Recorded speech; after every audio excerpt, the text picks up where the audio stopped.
Bonjour l'élite, nous sommes en décembre 2022 et aujourd'hui je voudrais vous proposer un nouveau type de vidéo. Alors pour ceux qui étaient là au début de la chaîne, faites coucou si vous étiez là, si vous êtes encore là, et vous vous souvenez que je traitais des délires du forum. Je voulais un peu raconter leur histoire, hein, comment un délire était apparu, et puis comment il s'était transformé au fur et à mesure, et comment ça avait fait rire les gens, quelles étaient un peu les meilleures créations à partir de ce délire, et on avait pu en traiter pas mal. La trousse de Gad Elmaleh, le délire Ben John Cigar, hein, voilà, avec les plusieurs entités, le délire Ent, le délire Anini Wonky, les choufas, etc. Le choufa, au départ, ça vient du forum. Bon, bref, on avait fait pas mal de choses. Le mot golem aussi, qui était ma première vidéo.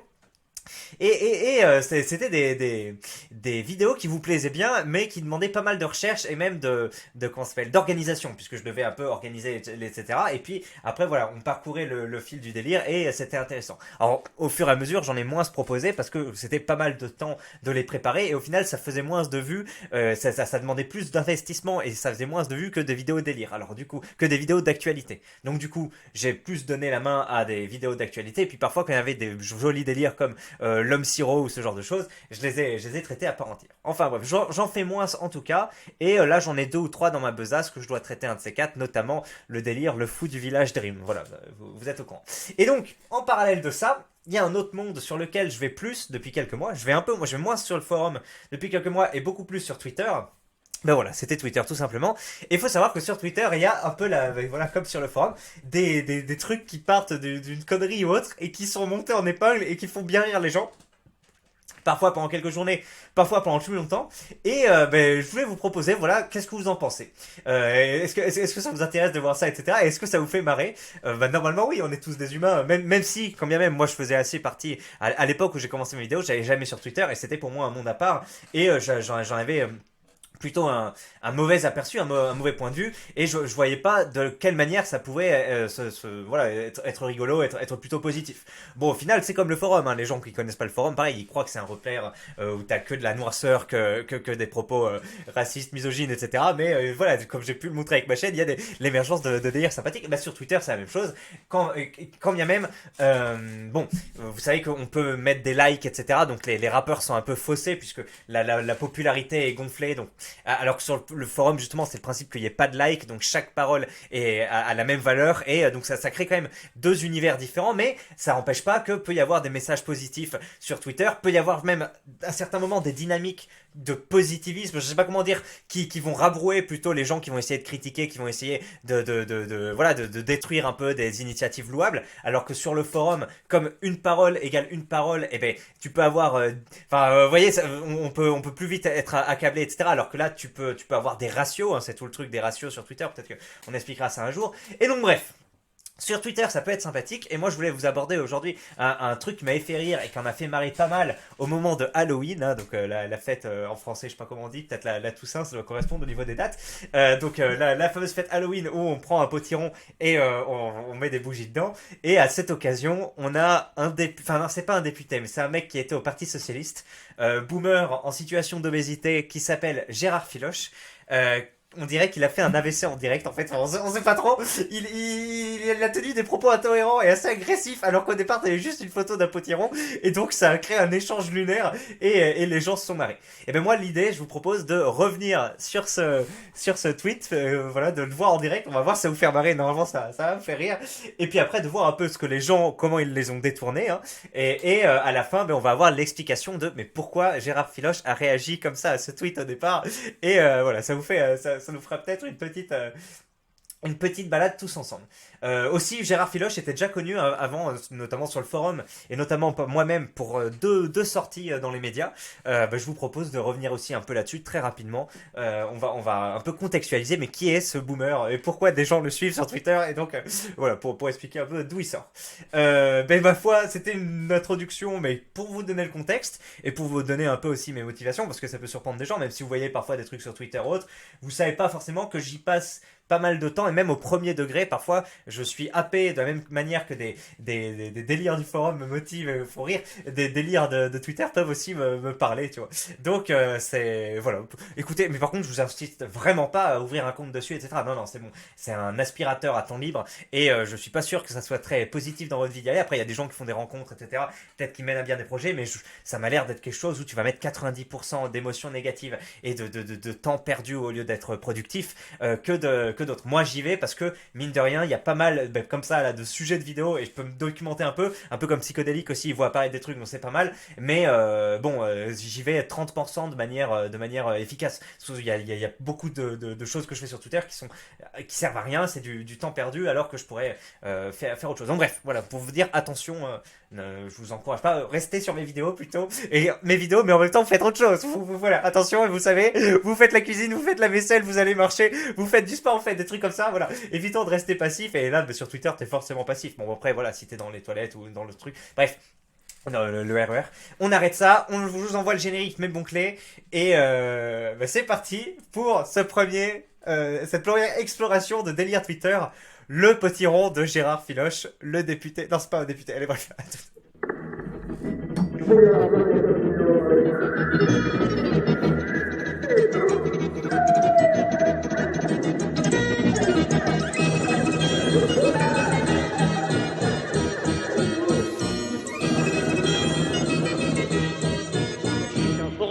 Avec des gens normaux. Hop là. Merci aux choux fins, bien sûr, de supporter cette vidéo. Bienvenue à tous les twitteristes, s'il y en a qui passent par là. Et on salue bien sûr l'élite qui constitue la majorité de la population. Allez, Nicolas Framont, que je ne connais pas, je ne sais pas qui c'est, je me suis renseigné à une époque, mais je ne me souviens plus qui c'est, a posté cette photo, vous voyez, j'ai fait ça. Et donc on voit un potiron creusé avec des yeux, le nez et des bougies à l'intérieur. C'est joli, c'est Halloween, c'est la fête.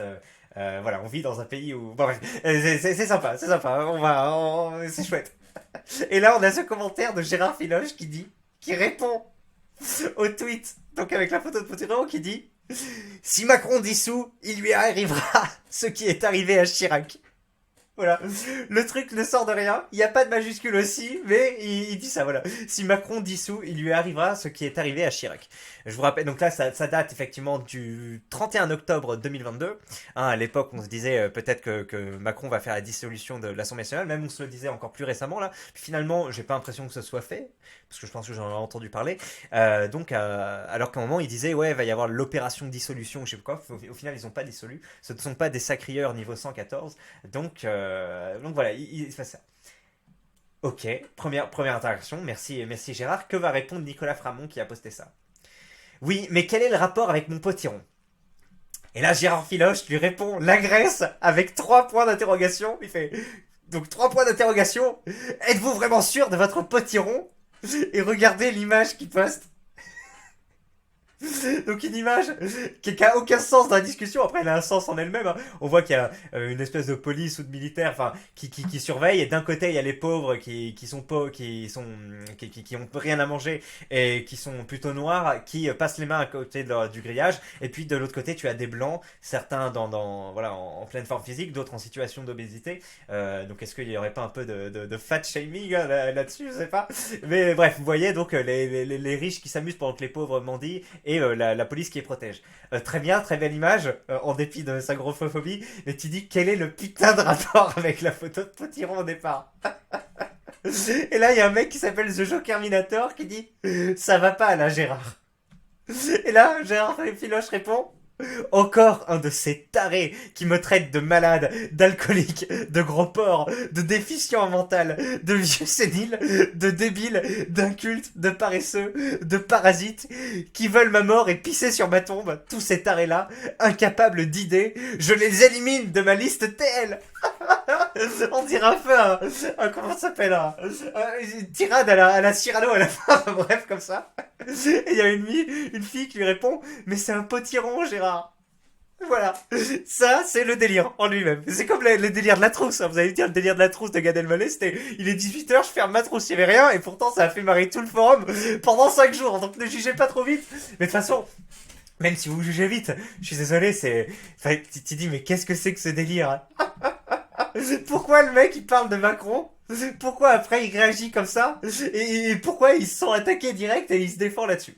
Eh bien on va répondre à ça puisque le fils de Gérard Filoche a répondu enfin, aux interrogations des gens. Mais d'abord on va présenter qui est ce Gérard Filoche.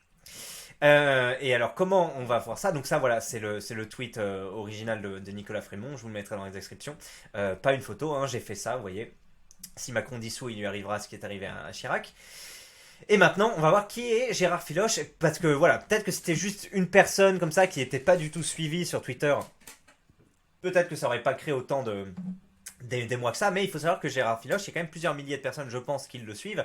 Il est assez connu sur Twitter, enfin en tout cas moi, il apparaît souvent dans ma Twitter list, je sais pas, thread list, ah oui, ma liste de fils, pour poster des trucs, souvent des copier-coller, où il dit il faut pas qu'il y ait de bénévolat aux Jeux Olympiques de Paris, il faut donner un SMIC à tous ces jeunes, etc. Il reposte toujours le même message, assez souvent, et en général, ça fait plusieurs milliers de likes, parce que, bon, là, c'est un rappel, hein, c'est comme, il y a des mecs sur le forum, ils font rappel, pilule rouge, etc. Mais voilà, sur le Twitter, il y a aussi des mecs qui font des rappels comme ça. Et donc il est assez connu comme ça, il s'engage dans des positions à gauche, socialistes ou autres. Vous pouvez aller voir sa page Wikipédia par exemple ici. On apprend que voilà, il a été trotskiste, il est rentré au Parti socialiste en 94, il en a été viré en 2017.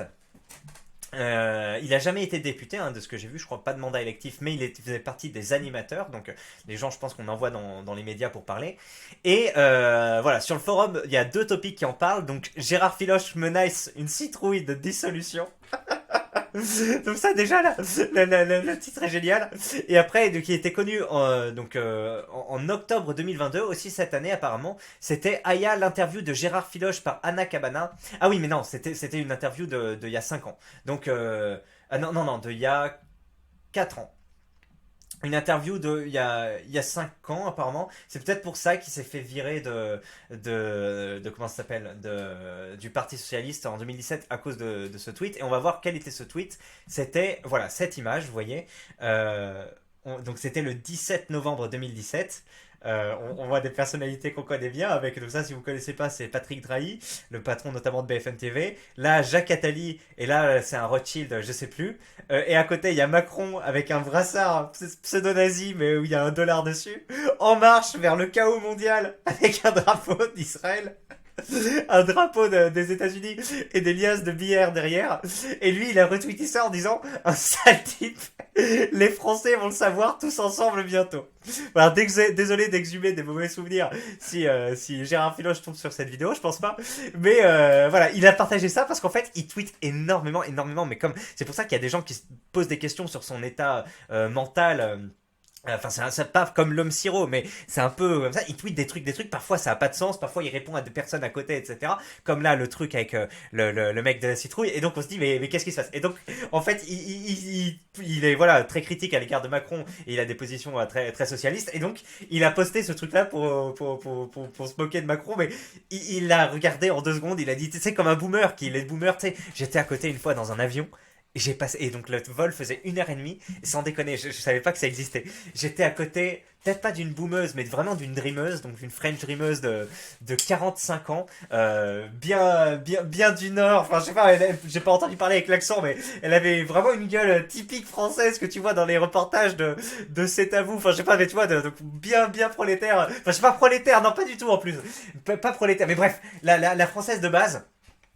45 ans, un peu en surpoids comme ça, et je vous jure que c'est vrai, elle a passé les 1h30 à dérouler, je sais pas comment elle avait fait, est-ce qu'elle avait téléchargé toutes ces images, ou est-ce qu'elle était sur un groupe à dérouler des images à la con, vous savez, où genre vous voyez les images de boomer à la con là, où t'as Astérix et Obélix qui font une blague sur les Arabes, ou qui disent sortez, ou je sais pas, des trucs à la con avec des espèces de jeux de mots, et enfin vous voyez de quoi je parle, de ça, et elle a passé 1h30 à scroller, vraiment, à voir ça.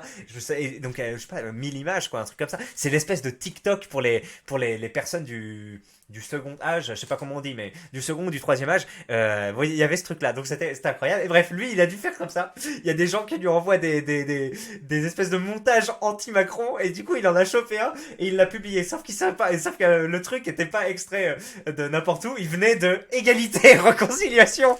le truc d'Alain Soral.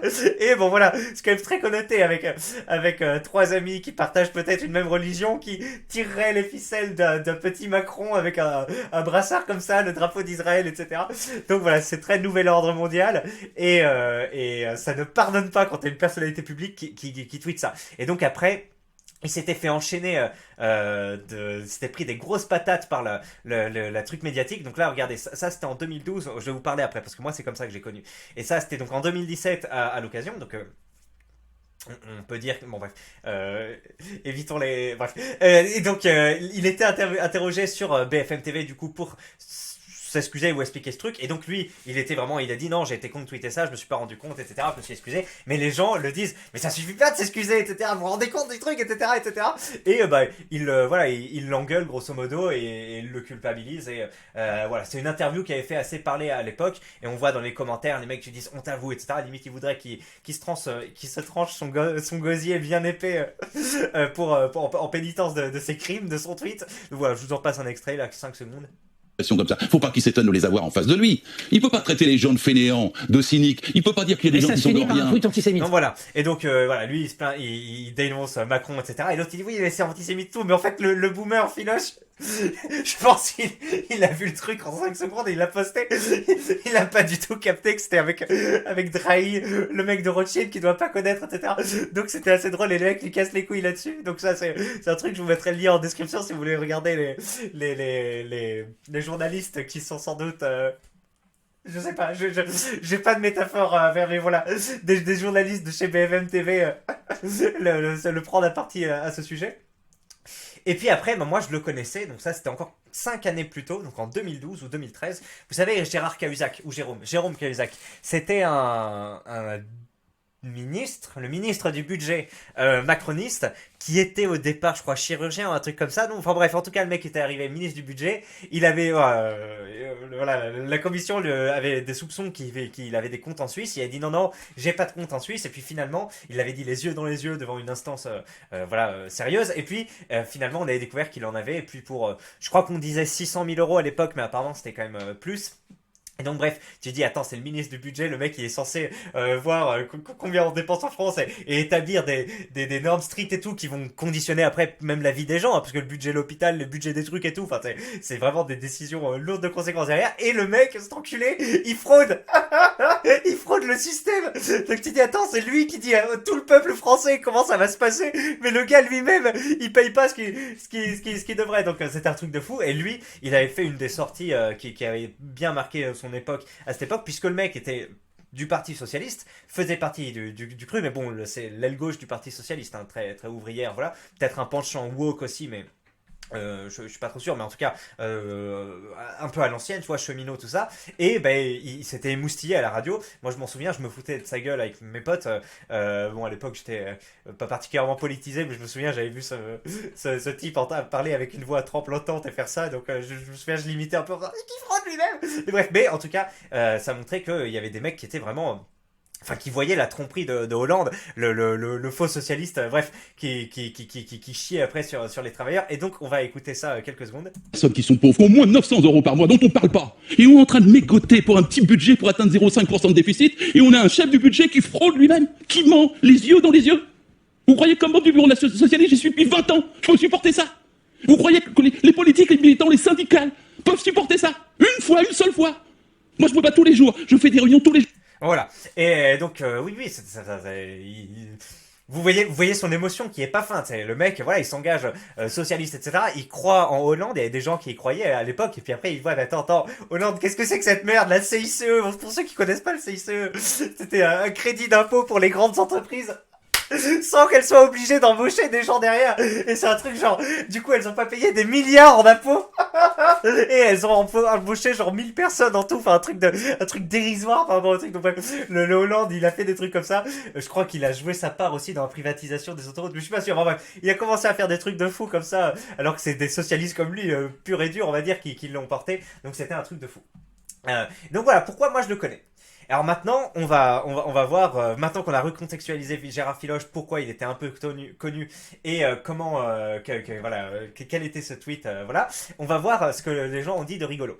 Donc par exemple, il y a un mec qui s'appelle Most Moderniste, c'est un jeu de mots, qui dit: j'ai voulu acheter un potiron, mais il y a Gérard Filoche qui tourne autour du rayon avec un regard menaçant. Je vais repasser plus tard. Hein. Voilà, ce type d'humour sur Twitter, vous voyez, les gens ont la référence du potiron et de Gérard Filoche et ça fait marrer. Là, il y a eu plus de 1000 personnes. Ensuite, il y a un mec qui a fait une vidéo, une chanson, qui reprend le tweet et après les paroles de Gérard Filoche. Alors écoutez. Si Macron dissout, il lui arrivera ce qui est arrivé à Chirac. Oui, mais quel rapport avec mon potiron?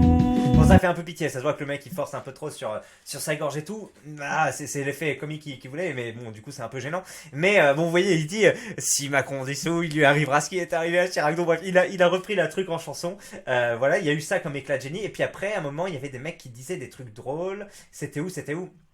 Voilà, Joule, qui est connu, je crois qu'on en a parlé une fois. C'était pas une psychologue dans un truc ou... Bon, je sais plus, mais soit je confonds, soit c'était elle. Donc elle dit: Gérard Filoche et le potiron, c'est vraiment la meilleure chose qu'il soit arrivé sur Internet depuis un moment. Vous voyez, c'était une petite bouffée d'air frais sur Twitter. Hein. Twitter, parfois, ça peut être dur. Il peut y avoir des jugements, de la culpabilisation dure. Là, on a parlé il y a 2 jours de cette histoire. Enfin, il y a 2 jours. Pour vous, je sais pas quand la vidéo sortira, mais il y a quelques jours. De la prof qui a voulu bien faire emmener sa classe en sortie lycée, en sortie ciné, et qui s'est fait allumer sur Twitter. Les mecs la culpabilisent, etc. Donc, Twitter, c'est quand même assez rude. Et là, on a une petite parenthèse un peu de légèreté où tu dis: mais qu'est-ce que fait ce boomer? Pourquoi il parle ça, etc. Et ça fait bien rire, ça fait bien rire. On n'est vraiment jamais sûr de son potiron, dit un mec sur Twitch. Nicolas Framont, ça c'était le truc original. Il y a un mec qui s'appelle Zemeltov, donc sans doute un juif, qui dit: heureusement que j'ai un nouveau compte, dites, j'aurais raté le point potiron de monsieur, je lâche des photomontages antisémites issus directement du site de Soral, puis bloque tous les juifs qui osent me faire remarquer ma merde. Donc voilà, 5 ans plus tard, ni oubli ni pardon, on voit qu'il respecte la maxime habituelle. Et oui, vous voyez, ne postez jamais de trucs antisémites parce que sinon votre carrière est foutue à jamais. À part pour Yann Moix, parce qu'apparemment il a fait pénitence plus que de raison, mais sinon ça pardonne pas. La légende raconte que si le soir de la Toussaint à minuit vous marmonnez 3 fois le mot potiron devant la porte du grenier, Gérard Filoche apparaîtra dans vos toilettes pour vous réciter un monologue sur les législatives sous Jacques Chirac. Voilà, ça mélange le côté mystique et le côté le mec il est dans la politique politicienne, c'est pas trop mal. J'attends patiemment que Potiron arrive en TT, donc tendance Twitter. Je sais pas si elle a fait, mais c'est possible parce que pas mal de gens en ont parlé. Il y a quelqu'un qui dit mon tweet préféré de 2022. Là, on a le fils, on va lire après l'explication. Comment il s'appelle? Putain, vous savez, Philippe Poutou qui essaye un peu de tirer la couverture vers lui avec une image d'un potiron. Donc oui, mais quel est le rapport avec mon potiron? Bon voilà, petit truc sympathique. Êtes-vous vraiment sûr de votre potiron? C'est devenu une blague si quelqu'un, je pense, dit quelque chose de comment on appelle, sur lequel, au lieu de lui dire est-ce que t'es vraiment sûr de toi, tu dis êtes-vous vraiment sûr de votre potiron? Parce que je crois qu'il a dit ça, ça fait partie des trucs. Attendez, j'ai quitté la page, voilà, êtes-vous vraiment sûr de votre potiron avec l'image, hein, ça faisait bien partie du délire. Mais c'est un potiron Gérard, ça c'est la fille que je vous ai lue tout à l'heure. Je sens que cette phrase pourrait devenir culte. Et qu'est-ce qu'on avait? La morale, c'est que chacun devrait commencer à être vraiment sûr de son potiron avant d'ouvrir sa gueule. À bon entendeur. Il s'emballe avec Gérard. Quand il a un truc à le dire, il envoie potiron ou pas. Macron, dissolution, Chirac, mort, zombie, Halloween, potiron. C'est pas compliqué pourtant. Alors voilà, donc après quelques autres tweets, bon c'est pas forcément la foire à la rigolade, mais je me souviens que le jour même il y avait des trucs pas mal. Donc voilà, c'était comment ce délire s'était traduit après sur Twitter, et maintenant on va explorer le pourquoi du comment. Le fils de Gérard Filoche, lui-même qui a pu discuter avec le boomer originel, nous rapporte un peu voilà, les conditions de ce tweet. Donc est-ce que vous êtes prêts? Attention, le mystère va être levé. Si vous voulez garder le flou artistique autour de cette histoire, et vous demandez est-ce que c'est vrai, est-ce que c'est pas vrai, quitter la vidéo là, mais si vous voulez qu'est-ce qu'on dit, qu'on prend la pilule rouge et qu'on suit le lapin jusqu'au tunnel, enfin je sais plus, enfin, bref, vous voyez la truc, et ben voilà, on y va, allez bref. Donc le fils de Louis Filoche nous dit: PTDRRR. Je rêve où mon daron est en train de percer sur Twitter à cause d'un potiron là. 5 points d'interrogation. Et là, Guillaume Béchard lui demande, je ne sais pas qui c'est. Premier degré, est-ce qu'il va bien? Ou est-ce qu'il a du mal avec Twitter? C'est pas la première fois que je le vois répondre à un truc un peu à côté de la plaque ou pas à la bonne personne. Et oui, moi aussi, hein, même moi, pourtant, je passe relativement peu de... Enfin, si, maintenant, je passe pas mal de temps sur Twitter. Et pourtant, je suis pas Gérard Filoche. Et pourtant, même parfois, moi, je le vois, il répond des trucs, il agresse des gens alors que les gens lui disent des trucs normaux, tu sais, ou juste la contradiction de manière normale, et lui, il pète des câbles. Il y a des trucs de fou comme ça. Et tu dis, est-ce qu'il aurait pas un léger problème mental, comme une personne sur qui j'ai fait une vidéo récemment, que j'ai pas cité, mais pareil. Tu vois le truc, le mec, il fait, enfin bref, tu dis non, il y a un délire schizophrénique derrière ça, ou je sais pas, un truc psychopathie, le bipolaire aussi, bipolaire, t'as des phases, je sais plus quoi, où tu peux te concentrer et tout, et t'as des phases maniaques où t'es un peu comme, merde, parano, etc. Il y a ce genre de truc, bon, le comportement du gars me rappelle un peu ça, et donc bref, tu dis, est-ce qu'il aurait pas des problèmes psy, le petit Gérard Filoche? Et là, donc le fils nous répond. En gros, il voulait tweeter ça sans répondre à la photo, le truc de la dissolution. Il voulait juste tweeter, voilà, comme moi, parfois, comme plein de gens, parce que moi je fais relativement peu de tweets, mais voilà, tu mets genre, ah, il fait beau aujourd'hui, tu vois, donc voilà, il voulait faire un tweet. Du coup, il capte pas pourquoi le mec lui parle de potiron, et il dit, vous êtes sûr de votre potiron, dans le sens, pourquoi tu me parles de ça, en gros. Voilà, en gros, le Filoche croyait qu'il était de son bon droit, qu'il avait créé son tweet et qu'il y a un mec qui lui parlait de potiron sans venir. Et donc, il a voulu chercher querelle avec lui et a posté sa photo. Mais comme je vous dis, voilà, il y a quelque chose qui se passe quand tu dépasses les 50 ans et ton référentiel devient en fait ces images-là. Et tu dis, une image vaut 10 000 mots et en fait, t'envoies des images. Et comme l'espèce de néo-boomeuse à côté de moi dans l'avion défiler des images, etc. Et ça devient activer ses neurones, et ben au boomer, c'est pareil. Il envoie ce truc là et ça lui fait une décharge d'endorphine ou un truc comme ça. Donc il a répondu avec cette image qui s'est dit voilà, je mets le tweet, les mots et en plus je mets l'image. Il comprendra ce qu'il comprendra ou que sais-je. Et donc bref. Et là, il y a un mec qui lui dit: si tu peux le remercier au nom de toute la twittosphère, ce serait super.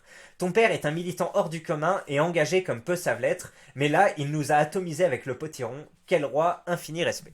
Et oui, oui. Bon, oui. C'est vrai que j'ai été plutôt moqueur dans ma vidéo, j'ai parlé de boomer, de son surpoids, etc. Mais c'est vrai, le mec a pas été député en plus, donc c'est pas un élu, donc il touche pas là un salaire chaque mois, etc. Le mec a des convictions, il se bat pour les ouvriers, pour défendre ceux qui gagnent le moins de thunes, etc. Donc, on devrait lui témoigner le respect qui lui est dû, même si, voilà, parfois il s'embrouille les pinceaux sur Twitter et il peut insulter des gens. Enfin, ça sent sa tirade là.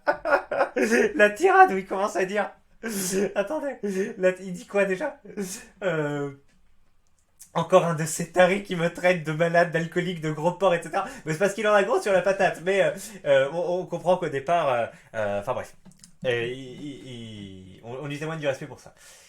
Et donc là, il répond: j'ai lu ce genre de message toute la journée, ça m'extermine de rire, je le transmettrai tout bien, je le jure. Voilà, donc il transmettra à son père: ne t'inquiète pas papa, les gens ne te veulent pas de mal, Twitter est un lieu... Mais Twitter c'est compliqué quand même, pour des gens du troisième âge comme ça, peut y avoir, ça peut y aller sec quoi. Mais bon, lui il s'accroche et il a un certain succès avec ses tweets, ses prises de position.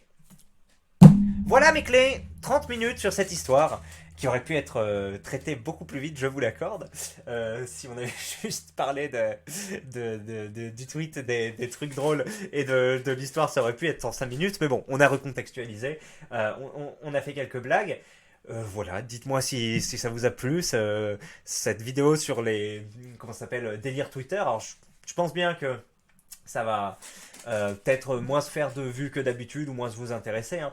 Mais bon, c'était un petit moment. C'est vrai, voilà, comme la sous-culture du forum, elle a tendance à s'effacer, hein, une fois qu'il n'y a plus de messages ou autre. Alors maintenant, il y a JVFlux qui fait un travail d'archive, c'est bien, mais quand même, moi, mes vidéos permettent d'inscrire ça dans une temporalité. J'ai envie de faire une phrase à la con comme ça, mais bref, permettent de garder ces trucs-là en mémoire. D'ailleurs, c'est un peu chiant là, parce qu'avant sur YouTube, tu pouvais faire voir les vidéos les plus anciennes et tu pouvais voir directement mes vidéos les plus anciennes et c'était bien. Tu me disais, tiens, comment il a commencé? Et souvent, j'ai fait ça pour quasiment tous les vidéastes que je vois. Je veux voir les vidéos les plus anciennes, je veux voir ce qu'ils faisaient au départ, etc.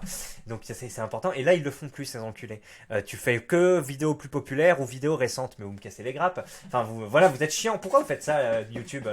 Vous êtes nuls. Donc maintenant, les mecs, voilà, vraiment, mes vidéos, elles vont s'éteindre. Parce que, pas dans le sens de les vues, etc., mais juste dans le sens, c'est la culture qui disparaît. Parce que qui va se taper 20 pages de vidéos? Là, j'ai fait 400 vidéos, mes premières qui parlent de ce truc. Et donc, c'est chiant maintenant, tu vas mal retomber dessus.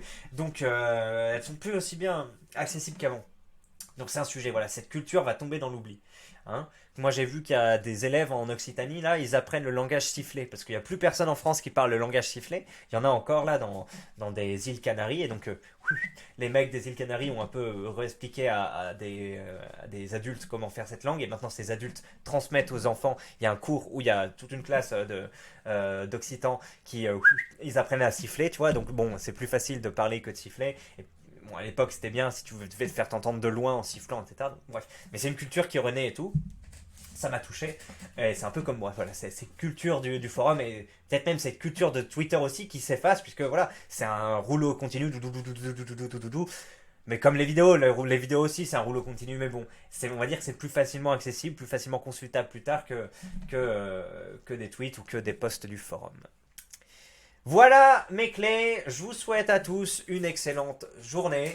Merci d'avoir regardé cette vidéo, j'espère qu'elle vous aura bien diverti. Et n'hésitez pas voilà, à commenter sympathiquement comme vous le faites d'habitude. Et moi je vous souhaite une excellente soirée. Et je ne sais pas ce que je vais faire tout de suite, mais ce sera sans doute constructif, ou productif, ou distrayant, ou autre. Bref, on s'en tape. Allez, ciao, merci.